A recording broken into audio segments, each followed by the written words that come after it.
Work permit पे जो लोग इंग्लैंड में आ चुके हैं उनका फ्यूचर क्या है, इसके ऊपर मैं आज आपको कानूनी मालूमात देने वाला हूं। क्योंकि मेरी बात हुई है एक इमिग्रेशन लॉयर के साथ और उससे डिटेल्ड डिस्कशन हुई है कि फ्यूचर में इन लोगों के साथ क्या मामला होने वाला, क्या ये सेटल स्टेटस ले सकेंगे। तो मालूमात मुझे ये मिली है कि आपकी जो फिलहाल कोशिश है, जितने भी लोग आए हुए हैं, 1.5 करोड़ आपने लगाया है या 1 करोड़ लगाया है, क्योंकि कुछ लोग पहले आए हैं जिनका थ्रेशोल्ड कम था, 26,000 वाले थ्रेशोल्ड पे आए थे, कुछ अब 38,700 के थ्रेशोल्ड पे आ रहे हैं। आप सारे लोग ये इस वक्त कर रहे हैं कि आप अपनी सैलरीज मेंटेन करने की कोशिश करते हैं।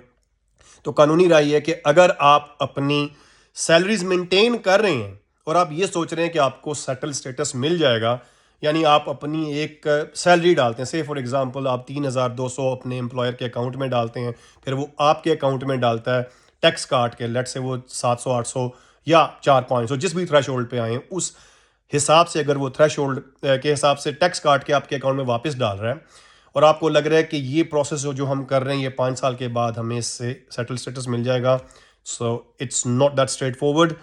उसका जवाब ये मुझे मिला है कि होम ऑफिस सो नहीं रहा, उनको पता है कि इस वक्त ये सारे वीज़ाज बिके हैं और इन वीज़ाज के ऊपर जो लोग आ रहे हैं वो इस प्रैक्टिस के अंदर इन्वॉल्व हैं।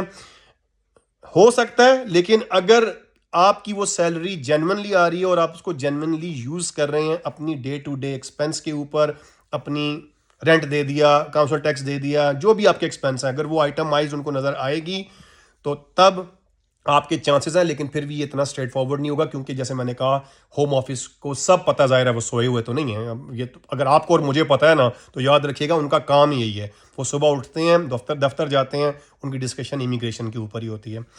ये बात क्लियर होगी। इसलिए अगर आपका ये वाला मामला है तो आपको ये मेक श्योर करना है कि आपकी सैलरी आप आ रही है तो आप यूज़ करें। साथ ही साथ अगर आप कोई और आपके पास पैसा आ रहा है किसी और सोर्स से, फॉर एग्जांपल आप ये सिर्फ अपनी थ्रेशोल्ड को मीट करने के लिए सैलरियाँ डलवा रहे हैं, लेकिन काम आप कहीं और कर रहे हैं, वहाँ से अगर आपको वेज आ रही है, ये भी एक नेगेटिव इम्पैक्ट है। अगर आपकी लेट से, क्योंकि सिर्फ 20 आवर्स आपको अलाउड है, ये ध्यान में रखिएगा, you can only work 20 hours किसी और एम्प्लॉयर के साथ other than your own employer जिसने आपको COS दिया हुआ है। तो अगर 20 आवर्स है तो जाहिर है उनको भी पता है कि 20 आवर्स में आपको महीने का 1,500 पाउंड नहीं कमाने वाले। हाँ, अगर 500 600 700 साइड से आता है तो वो तो चले मैनेजेबल होगा। अगर बहुत बड़ी सम आएगी वहाँ से तो उनको पता है कि कोई और काम कर रहा है और ये सिर्फ मेंटेन कर रहा है। तो राय ये है कानूनी, ना कानूनी राय भी नहीं, आगे से होने ये वाला है आपके साथ। दो चीज़ें, दो ऑप्शन है, अब आपको वकील देंगे। देखें वकील जो है ना इस वक्त बैठे हुए हैं सारा प्लान करके, उन्होंने आपसे जो अब यहाँ पे हार्ड एंड आपकी मनी होगी ना, ज़ाहिर है ऑफकोर्स आप पाकिस्तान से करोड़ करोड़ सवा सवा करोड़ रुपया लगा के आ चुके हैं, किसी ने 2 करोड़ भी लगाया हुआ है। अब ज़ाहिर है मजबूरी है आपके, कहते हैं ना कि गले पड़ गया ढोला बजाना पड़ रहा है आपको, पहले किसी लोगों ने मना किया होगा, आपने बात नहीं सुनी होगी।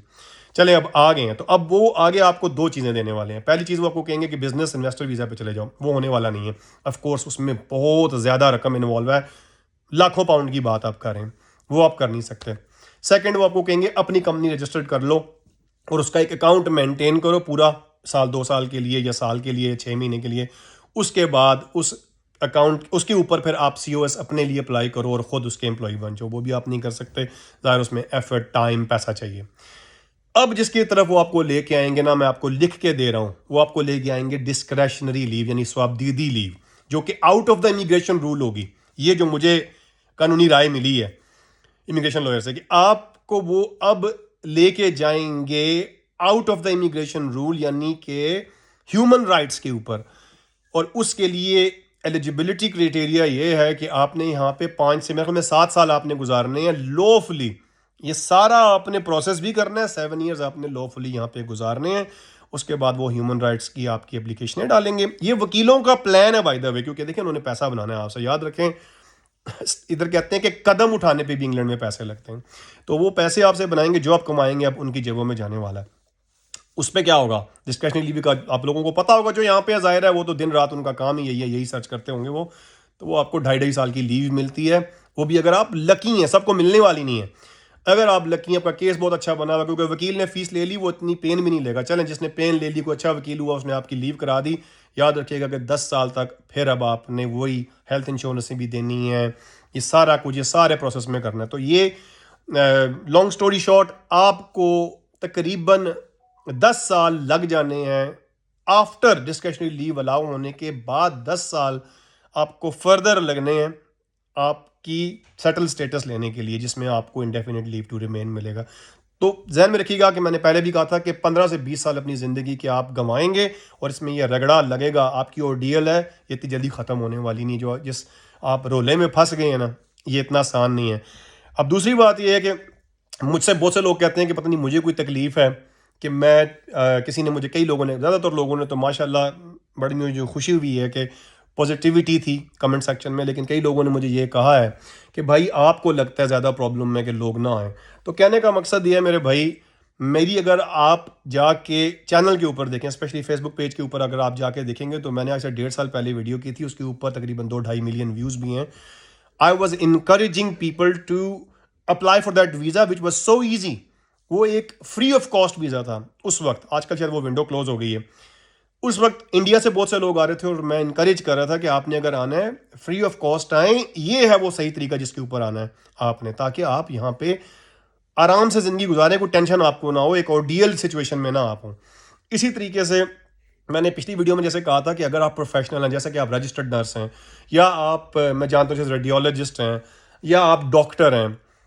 डॉक्टर हैं तो चलें, वो तो कहीं भी मूव हो सकते हैं दुनिया में, अगर उनके पास कोई डिग्री है वो एग्जाम्स करने पड़ते हैं। लेकिन अगर आप रजिस्टर्ड नर्स हैं, आप NHS के वीज़ा के ऊपर आ सकते हैं, वो आपको रीलोकेटिंग बोनस भी देते हैं। मेरी पिछली वीडियो पे देखिएगा, किसी शख्स ने अपनी बल्कि पूरी हिस्ट्री बताई हुई है कि मुझे 1500 पाउंड रीलोकेट करने का बोनस मिला, साथ में फ्लाइट्स वर पेड फॉर, मतलब उसकी फ़्लाइट्स जो हैं वो भी उन्होंने पे की हैं। मज़ा आए, आप आए यहाँ पे, हमें भी खुशी हो कि यार पाकिस्तानी आ रहे हैं, प्रोफेशनल्स आ रहे हैं, जैसे कि इंडियंस आते हैं। इंडियंस आते हैं, ऐसे भी आते हैं, ज़ाहिर है पंजाब से हमारे कई ऐसे पंजाबी भाई हैं जो जिस तरह आप आ रहे हैं, वो भी पैसे जैसे कहते हैं ना किले बेच के आ रहे हैं वो। लेकिन प्रोफेशनल्स भी साथ साथ आते हैं, लेकिन ज़्यादा प्रोफेशनल्स आ रहे हैं इंडिया से आते हैं, IT वाले और ये सारा कुछ। जिस तरह आप लोग आ रहे हैं, फिर देख के दुख होता है हमें, जब वो जलील हो रहे होते हैं, जब वो परेशान हो रहे होते हैं, रो रहे होते हैं, फिर मुझे दुख होता है कि यार मतलब फैमिलियां लेके आए हुए हैं, रोते हैं, आंसुओं से रोने वाले लोग हैं फिर यहाँ पे जो रोते हैं आके, और वो कहते हैं पीछे से हम कश्तियाँ जला आए हैं। इसलिए मैं आपको समझाता हूँ कि यार जज्बाती फैसला ना करें। मुझसे अगर आप पूछते हैं, ज़्यादातर लोग कहते हैं आप क्यों नहीं फिर वापस आ जाते। भाई मैं सेटल्ड हूँ यहाँ पे, मैं क्यों वापस आऊँ यार, मेरी ज़िंदगी बहुत अच्छी है, मैं तो अपनी एक बेहतरीन लाइफ यहाँ पे गुजार रहा हूँ। लेकिन ये देखिए, हम पुराने वक्तों में आए हुए हैं, उस ज़माने में आसानी भी थी, आसान रूल्स थे, कोई पैसे हमने नहीं दिए हुए थे, सिर्फ वीज़ा फ़ी, होम ऑफिस फ़ी दे के आए थे। अगर इतने पैसे आप लगा के, आप और कौन कंट्रीज़ क्यों नहीं वैसे बाय द वे एक्सप्लोर करते? UK आके आपने फंसना क्यों? कोई ऐसा कंट्री आप, क्योंकि कमेंट्स में कई लोग बताते हैं कि ऑस्ट्रेलिया, कनाडा, USA आप जा सकते हैं इतना पैसा लगा के। इंग्लैंड एक छोटा सा आयरलैंड है। पिछली वीडियो में भी मैंने कहा था कि इस दफ़ा इवन जो इलेक्शन है ना, जाके देख लें, रिफॉर्म UK, लेबर, कंजर्वेटिव्स, ये 3 पार्टीज इस वक्त लड़ रही हैं, और लिब डेम, बड़ी पार्टीज जो हैं, सबका मैनिफेस्टो जो है ना वो बेस करता है इमिग्रेशन के ऊपर। आप समझें ये बात, ये आपके लिए आसानी नहीं है आगे इस मुल्क के अंदर। जो सेटल्ड है वो सेटल्ड है यार, वो पाकिस्तान में धक्के खाएंगे, इधर बेहतरीन जिंदगियां गुजार रहे हैं। हम लोगों को यहाँ पे कोई प्रॉब्लम तो नहीं है। मैं नए बंदों की बात करता हूँ कि यार भाई आप जलील हो जाएंगे, फिर आप लोगों को ना अलिफ बे नहीं पता, टैक्सेस का आपको नहीं पता। पाकिस्तान में एक बंदा है, वो किसी दुकान पे काम करता है, बेशक 50,000 भी कमाता है, कौन सा टैक्स देता है वो? आपको पता ही नहीं कि टैक्सेस क्या होते हैं, काउंसिल टैक्स क्या होता है। आपको जगह जगह एक एक चीज़ पे टैक्स देना पड़ता है। यहाँ पे आप पाउंड को कन्वर्ट करते हैं कि अच्छा यार पाउंड 11.5 पाउंड पर आवर है, वो आपको मिलनी ही नहीं, 5 पाउंड से ऊपर कोई आपको तनख्वाह दे गया, इधर मुझे पकड़ लेना आप। ख़ास करके आप जिन लोगों को बिल्कुल ही जो नैले हैं, जिन्होंने बीवियों को आगे किया हुआ, खुद अंग्रेजियाँ भी नहीं आती, अगर अंग्रेजियाँ नहीं आती, आप बिल्कुल नैले हैं, तो आप कहाँ काम करेंगे?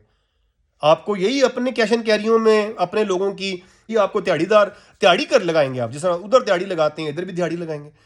तो मेरे भाई ये अपने लिए आप क्यों मुश्किलात इतना पैसा दे के, कहते हैं ना कि पैसे दे के अपने लिए आप मुश्किलात ले रहे हैं, तो उससे मैं आपको बचाने की कोशिश करता हूँ। बाकी अगर आप फिर भी आना चाहते हैं तो बी माई गेस्ट, ज़रूर आए और अपना शौक पूरा कर लें, मुझे उससे कोई प्रॉब्लम नहीं है। भाई मेरे घर तो नहीं आपने आके रहना, धक्के आपने अपने खाने, मैंने पिछली वीडियो में भी कहा था, धक्के यहाँ पे अपने अपने नसीब के हैं, खाएं धक्के फिर आके। और अगर अच्छे तरीके से आना चाहते हैं तो कोई अच्छी ट्रेनिंग करके, अच्छी डिग्री लेके प्रोफेशनली आएँ, जैसे कि पिछली वीडियो में एक शख्स ने अपनी पूरी स्टोरी बताई हुई है, उस तरीके से आएँ। इस हवाले से अगर आप कोई राय रखते हैं तो कमेंट सेक्शन में बताइएगा, और अगर मैं कोई पॉइंट मिस कर रहा हूं, क्योंकि मेरी काफ़ी डिटेल डिस्कशन हुई है एक इमिग्रेशन लॉयर से, हो सकता है मैं कुछ मिस कर रहा हूं, कोई चीज़ मैं मिस कर रहा हूं तो मुझसे आप पूछ सकते हैं।